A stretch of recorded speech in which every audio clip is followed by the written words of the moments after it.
Caught my girlfriend cheating with a criminal, got them both locked up. This story is long but painfully true. I wouldn't wish it on anyone, not even the people I took down. I'll admit things I'm not proud of, but here's what happened. When I was 19, my dad was diagnosed with pancreatic cancer. Life got brutal. Mom worked 9 a.m. to 9 p.m., so I took care of him.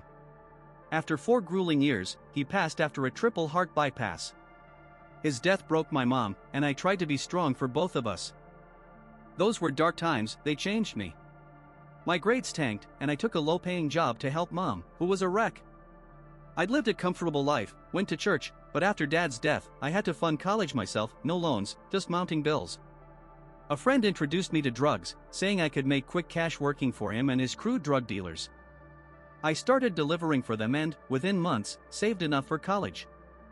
I kept a low profile, no flashy clothes or spending, and finished my bachelor's in 3 years with extra time on my hands. I wanted to be a lawyer but saw too many crooked cops and officials through my dealing days. Instead, I studied law and became a paralegal. In college, I reconnected with Rita, a high school friend. We'd liked each other back then but were too shy to act. We became best friends. My past relationships, especially with my ex, Becky, were disasters. Becky did cruel, heartless things, leaving me shattered, thinking I'd never love again. I swore off dating for years. Meeting Rita gave me hope, but also highlighted how toxic my past was. She was the love of my life, perfect for me. We took it slow, it took 2 years to fully open up. I told her about Becky, my dad, everything. She showed real empathy.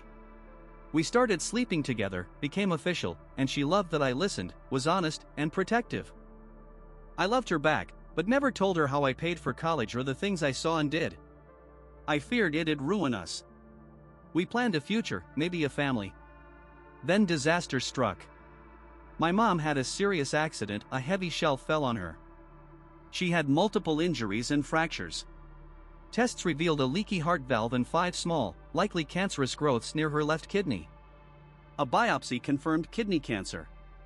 She started treatment, and I focused on her.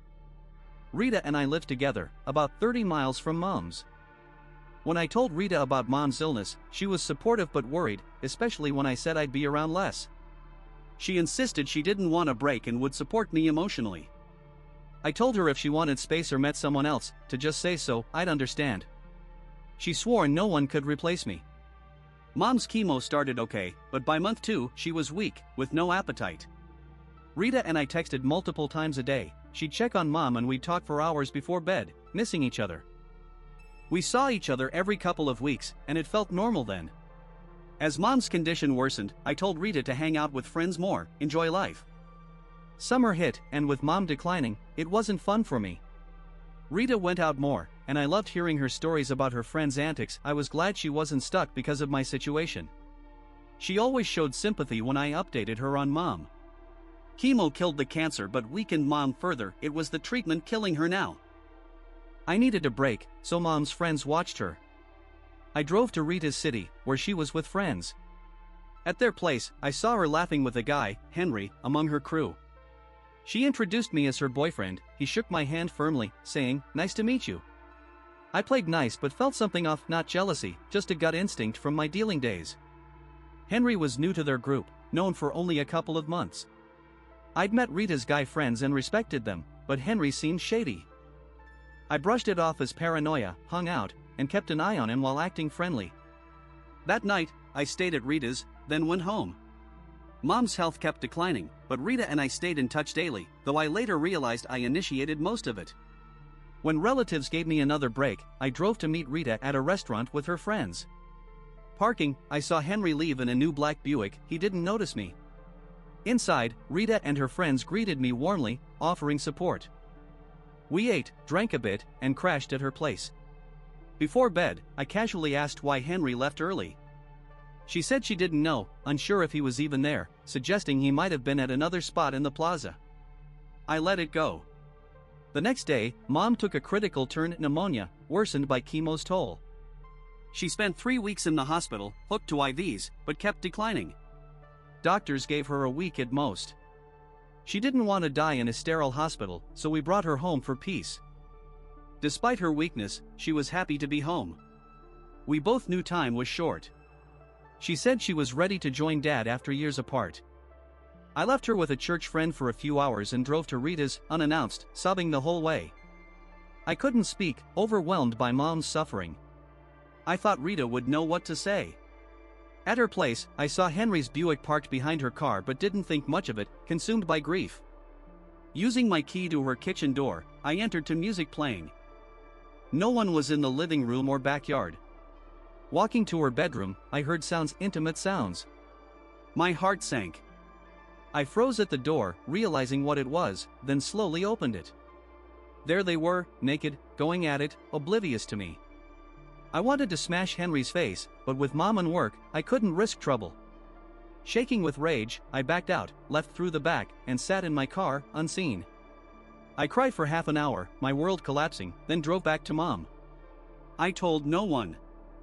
Everyone thought my tears were for Mom, which was partly true. But Rita's betrayal, with a guy like Henry, during my darkest time, was sadistic. Mom was my priority, but the anger was unlike anything I'd felt, despite my rough past. I wanted to scream at Rita but knew if she cheated while Mom was dying, words wouldn't faze her. I checked on Mom, tried sleeping in my old room, but cried all night. Rita called the next morning. I ignored it, wanting to smash my phone. I texted her I was busy with Mom and would call later.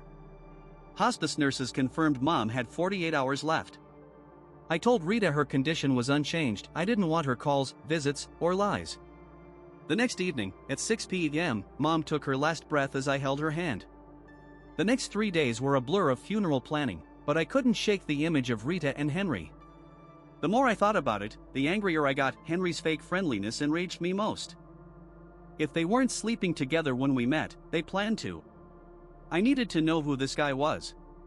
I hired a PI to dig into Henry. My gut had been right, and I kicked myself for ignoring it. A colleague at my law firm gave me Henry's file: years of arrests, DUIs, reckless driving, stolen goods, burglary, drugs. The deeper I read, the worse it got. He'd been paroled 2 years ago after a decade in prison, with sexual offense charges that made me sick. Rita's betrayal was bad enough, but risking my health with this predator was unforgivable. She likely had no clue who he was. Her naive, trusting nature had caused issues before, but nothing like this. Anyone would see Henry as scum who should have stayed locked up. I focused on Mom's funeral, physically and emotionally drained.